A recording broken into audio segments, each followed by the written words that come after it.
Hello everyone, welcome to words education. हमने अपने last वाले लेक्चर में motion of a moving charge के बारे में डिस्कस किया था। हमने 2 केसेस डिस्कस किए थे।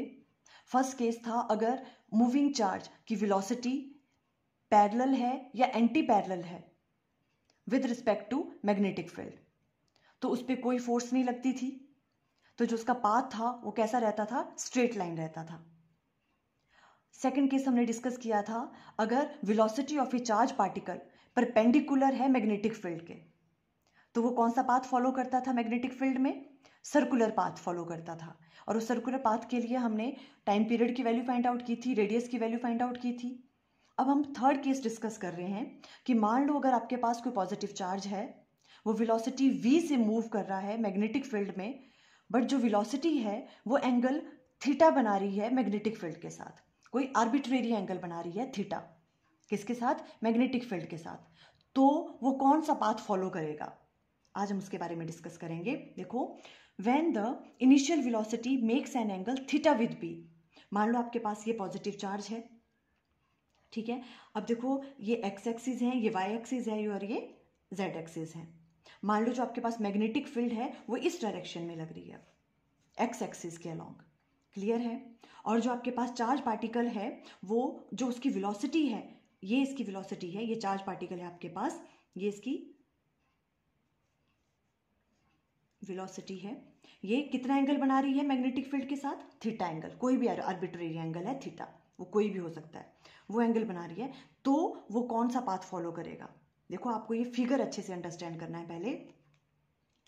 अब देखो, अगर ये वेलोसिटी कोई एंगल थीटा बना रही है मैग्नेटिक फील्ड के साथ, तो ये वेलोसिटी 2 कंपोनेंट में रिजॉल्व हो जाएगी, ठीक है। हमें पता है कौन कौन से कंपोनेंट होते हैं, v cos theta and v sin theta, ठीक है। तो देखो, जो जिसके साथ वो थीटा एंगल बनाता है वो वाला कंपोनेंट कौन सा होता है, v cos थीटा, तो ये वाला हो जाएगा v cos थीटा, ठीक है। और ये वाला जो कंपोनेंट है ये कौन सा हो जाएगा, v sin थीटा, क्लियर है। v 2 कंपोनेंट में रिजॉल्व हो गया, v cos theta and v sin theta. अब देखो, ये जो v cos थीटा है, अब इन दोनों की वजह से हम देखेंगे कौन कौन सी फोर्सेस लग रही हैं चार्ज पार्टिकल पे। जो ये कंपोनेंट है v cos थीटा, ये किसके पैरेलल है, मैग्नेटिक फील्ड के पैरेलल है। और हमें पता है अगर वेलोसिटी मैग्नेटिक फील्ड के पैरेलल होती है या एंटी पैरेलल होती है तो उस पर कोई फोर्स नहीं लगती, तो v cos थीटा की वजह से तो कोई फोर्स नहीं लगेगी चार्ज पार्टिकल पे, और उसका जो पाथ है वो कैसा रहेगा, स्ट्रेट लाइन, वो उसी डायरेक्शन में इसी डायरेक्शन में मूव करेगा, क्लियर है, ओके। पर अब ये जो v sin थीटा है, ये देखो परपेंडिकुलर है इस मैग्नेटिक फील्ड के, ये v sin थीटा है, ये परपेंडिकुलर है b के। और अगर वेलोसिटी परपेंडिकुलर होती है मैग्नेटिक फील्ड के, तो हमने लास्ट लेक्चर में डिस्कस किया था, तो वो कौन सा पाथ फॉलो करता है चार्ज पार्टिकल, सर्कुलर पाथ। तो इट मीन्स इस कंपोनेंट की वजह से जो चार्ज पार्टिकल है वो कैसा पाथ फॉलो करेगा, सर्कुलर पाथ, क्लियर हो रही है आपको बात, ठीक है। अब देखो, अब इसकी वजह से यहाँ पे चार्ज पार्टिकल है, वेलोसिटी तो ये है, पर इस वाले कंपोनेंट की वजह से क्या हो रहा है, वो सर्कुलर पाथ अटेन करेगा, इस तरह से वो एक सर्कल बनाएगा पूरा।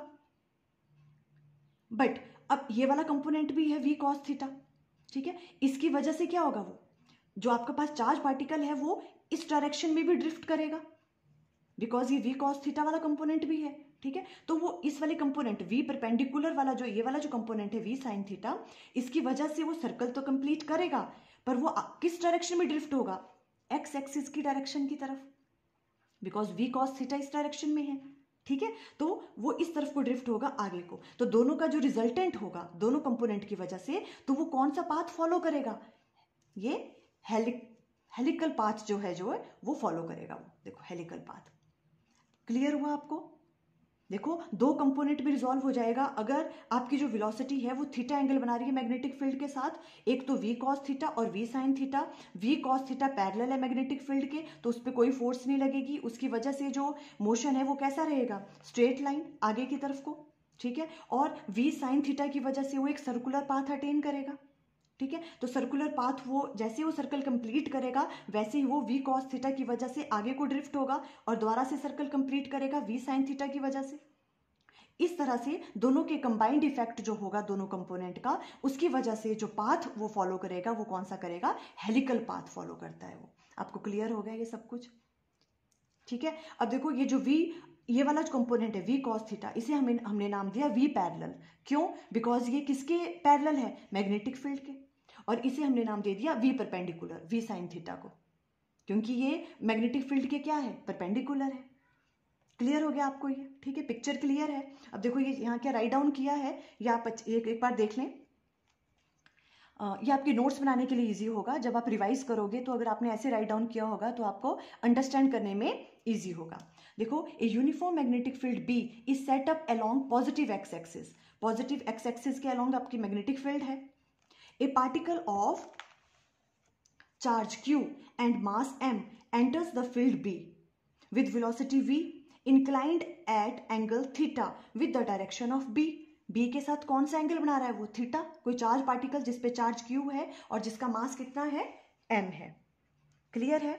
उसके बाद देखो, the velocity v can be resolved into two rectangular components। दो कंपोनेंट्स में रिजॉल्व हो जाएगा। कौन कौन से?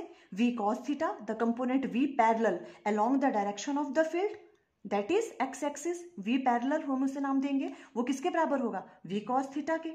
क्लियर है? देखो यही चीज हमने एक्सप्लेन की है, सिर्फ हमने यहाँ पे राइट डाउन किया है। देखो ये the parallel component remains unaffected, उस पर कोई अफेक्ट नहीं पड़ेगा फोर्स का by the magnetic field, and so the charge particle continue to move along the field with the velocity v cos theta. इस वाले कंपोनेंट पे कोई फोर्स नहीं लगेगी, ठीक है, और वो क्या करेगा? कंटिन्यू करेगा, किसमें? स्ट्रेट लाइन में ही वो मूव करेगा with velocity v cos theta. और जो सेकंड कंपोनेंट है, the component v perpendicular to the direction of the field in the yz plane, और v परपेंडिकुलर को किसके बराबर होगा? v साइन थीटा के। क्लियर है आपको ये? है ना, हमने भी एक्सप्लेन किया। और इस वाले कंपोनेंट की वजह से क्या होगा? जो चार्ज पार्टिकल है वो फोर्स एक्सपीरियंस करेगा, और चार्ज पार्टिकल को किस में मूव करवाएगा? सर्कुलर पाथ में। देखो, due to this component of velocity the charge particle experience a force and makes the particle move along circular path in the yz plane। ये x में है और ये कैसे मूव करेगा सर्कल में? yz प्लेन में। क्लियर है यहां तक आपको? क्लियर? ओके। अब देखो, ये तो आपको क्लियर हो गया कि वो हेलिकल पाथ जो है वो फॉलो करेगा। अब देखो, हम इसके बारे में क्या करेंगे, इस वाले केस में भी हम रेडियस की वैल्यू फाइंड आउट करेंगे कि रेडियस कितना होगा इसका और कितना टाइम पीरियड लगेगा एक फुल कंप्लीट रोटेशन करने में उसको। ठीक है, तो हम अज्यूम कर लेंगे, देखो the radius of the circular path is, radius हम फाइंड आउट करेंगे। देखो, the radius of the circular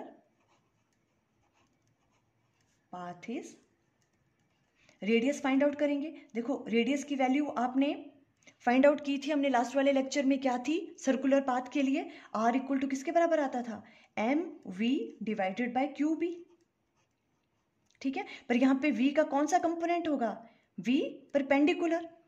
ये v परपेंडिकुलर वाला कंपोनेंट क्यों लिया हमने? क्योंकि v परपेंडिकुलर वाले कंपोनेंट की वजह से ही वो जो चार्ज है वो कैसे मूव कर रहा है? सर्कुलर मोशन में। तो हमें तो सर्कुलर पाथ का ही रेडियस फाइंड आउट करना है, इसलिए हमें v परपेंडिकुलर वाला कंपोनेंट लिया। क्लियर है? ओके। अब देखो ये किसके बराबर आ जाएगा? m v परपेंडिकुलर किसके बराबर था? v sine theta. ठीक है, तो हम ये राइट डाउन कर सकते हैं यहाँ पे v sine theta divided bye, यहाँ होगा q b। क्लियर हो गया? ये हो गया आपके पास, ये r की वैल्यू आपके पास आ गई रेडियस की, mv sine theta divided bye qb। ये आपके पास किसकी वैल्यू आ गई? रेडियस की ऑफ सर्कुलर पाथ। अब अगर आपको टाइम पीरियड फाइंड आउट करना है तो उसकी वैल्यू क्या होती है? 2πr जो उसकी सरकमफ्रेंस है, ठीक है, डिवाइडेड बाय वेलोसिटी, और वेलोसिटी भी कौन सी लोगे आप? v परपेंडिकुलर वाली। ठीक है, तो 2π डिवाइडेड बाय v परपेंडिकुलर की जगह लिख सकते हैं हम v साइन थीटा, और r की वैल्यू यहां से पुट कर देंगे, ये क्या है? mv sine theta divided bye qb। तो देखो v साइन थीटा से v साइन थीटा कैंसल, तो टाइम पीरियड की वैल्यू क्या आ जाएगी? 2πm divided by q B. ये आपके पास टाइम पीरियड आ गया। क्लियर? इससे रिलेटेड कुछ न्यूमेरिकल्स भी होते हैं, तो आपने वो अच्छे से एग्जाम्पल्स हैं आपकी बुक में, ठीक है, आप उन्हें अच्छे से डिस्कस एक बार अंडरस्टैंड कर लेना, ठीक है, इन ये वाले फॉर्मूलाज यूज करके। अब देखो यहाँ पे अगर हम इसकी पाथ की बात करें, हम वो भी राइट डाउन कर लेते हैं कि पाथ कौन सा था इसमें, the path of charged particle will be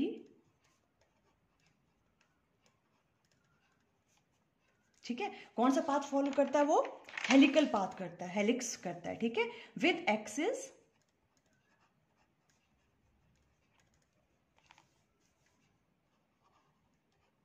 along the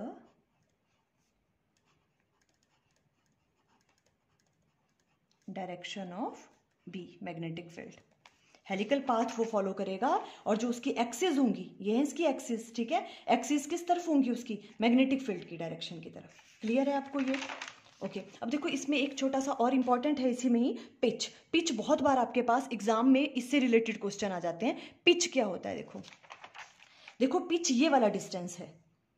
जैसे ही वो एक फुल सर्कल कंप्लीट करता है, ठीक है, देखो यहां से जैसे ये पूरा सर्कल कंप्लीट कर रहा है, देखो कैसे, इस तरह से आके यहां से लेके यहां तक पूरा, ठीक है, इन दोनों के बीच का जो डिस्टेंस होता है उसे हम क्या कहते हैं, पिच कहते हैं उसे हमें। ये वाला डिस्टेंस क्या है इनके बीच में, पिच, मतलब कितना वो हॉरिजेंटल कितना मूव कर रहा है इस डायरेक्शन में, ठीक है।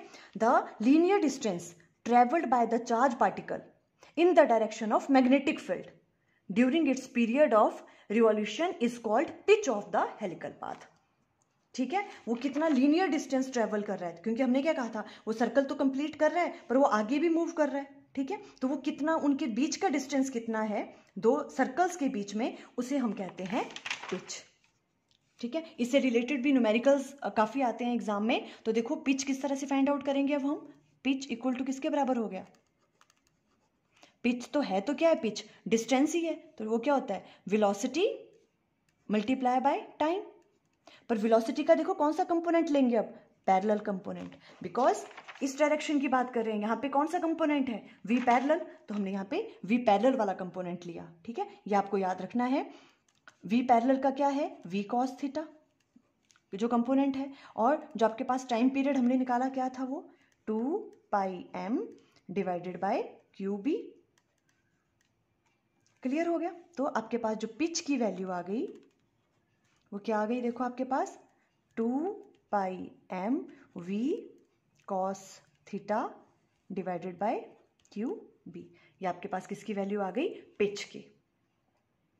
क्लियर हो गया आपको? ठीक है, देखो जब भी हम क्या करते हैं, कोई भी जो चार्ज पार्टिकल है, अगर वो उसकी जो वेलोसिटी है, अगर वो मैग्नेटिक फील्ड के साथ कोई आर्बिट्रेरी एंगल बना रहा है थीटा, तो जो उसका पाथ होता है वो कौन सा पाथ वो फॉलो करता है, हेलिकल पाथ फॉलो करता है वो।